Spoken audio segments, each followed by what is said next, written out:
here. So at this time, I will make some remarks.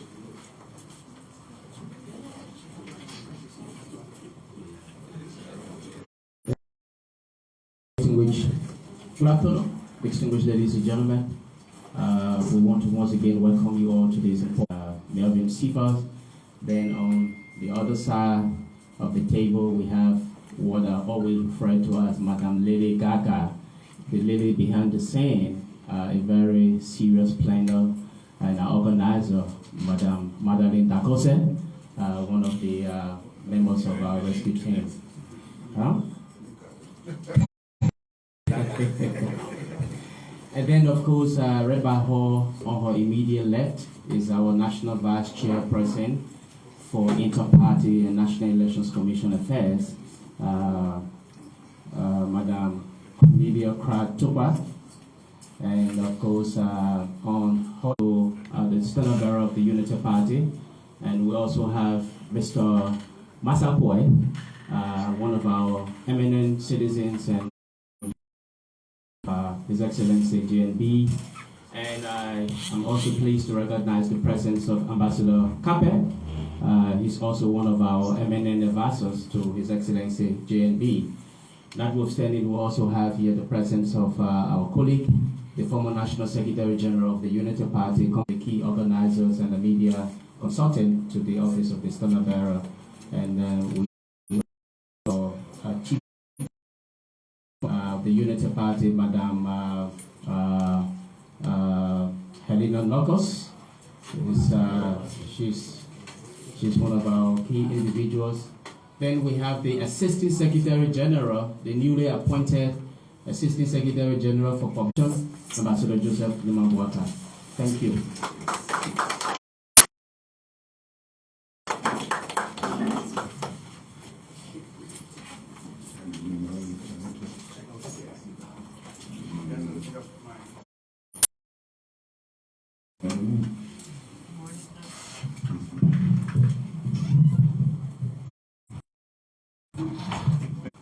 On an issue so grave and close to my heart and to the hearts of many parents, it is the issue of what I refer to as drug epidemic in Liberia.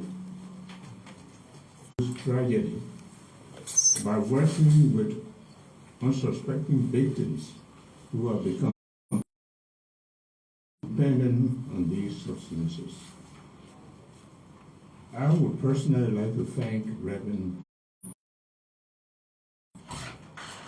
of the Metro Harvest Church and New Connect Liberia, the online influencer, Ms. Joseph to the national.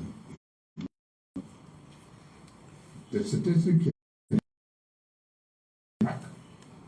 it is estimated that 2 in 10 youth in Liberia are users of narcotic substances.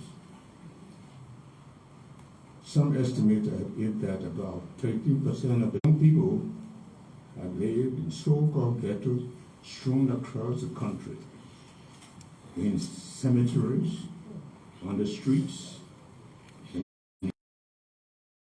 savory places often resort to crimes, including armed robberies.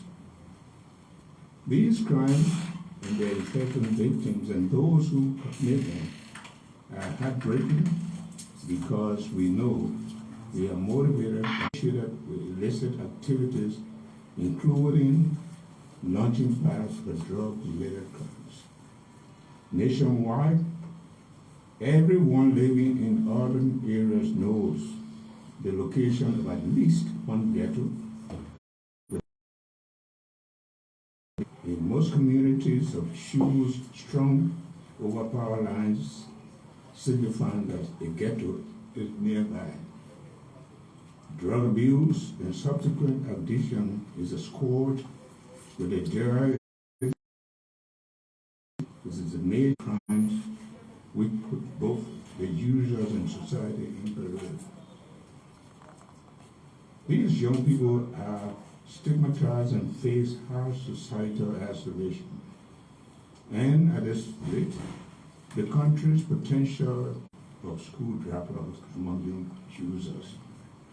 Our country is gradually losing this next generation of drug abuse, and if practical actions are not taken urgently, the prospect of future generations inheriting a more complex and challenging national situation looms large. The country stands to face a possible future shamefully appearing now as a narco state. The country's weak law enforcement capacity, porous borders, and the proximity to major drug transit routes help to contribute to the trafficking through Liberia. The recent seizure of enterprises significantly it reveals the failure of national leadership, a weak and criminal justice system, and crucially raises suspicion. Clearly, it is now obvious that the Weir administration is incapable, unwilling, complicit to this crisis.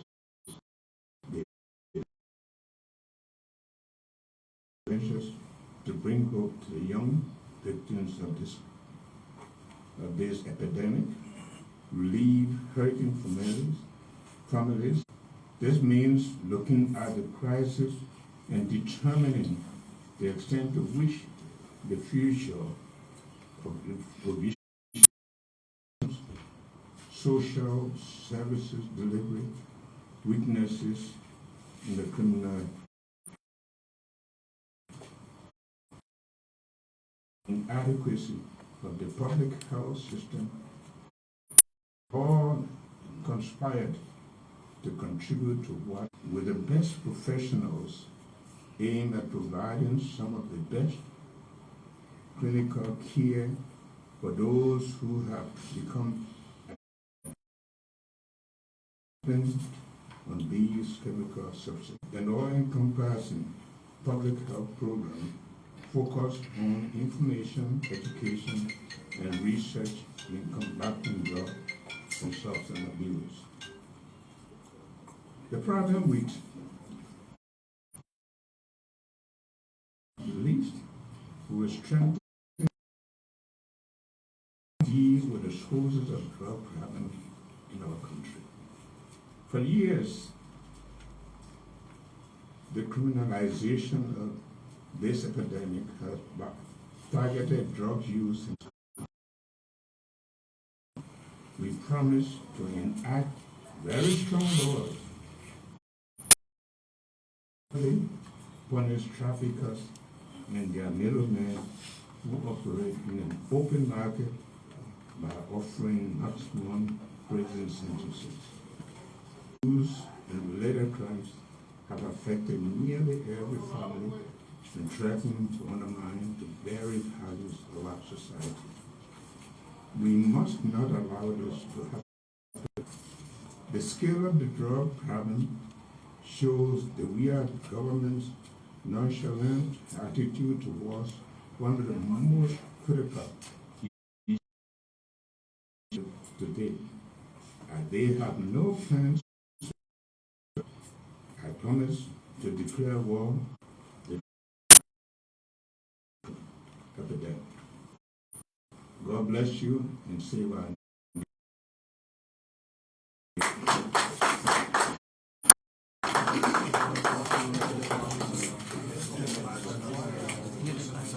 now they have become an emergency.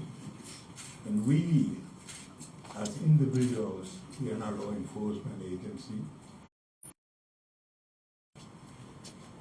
We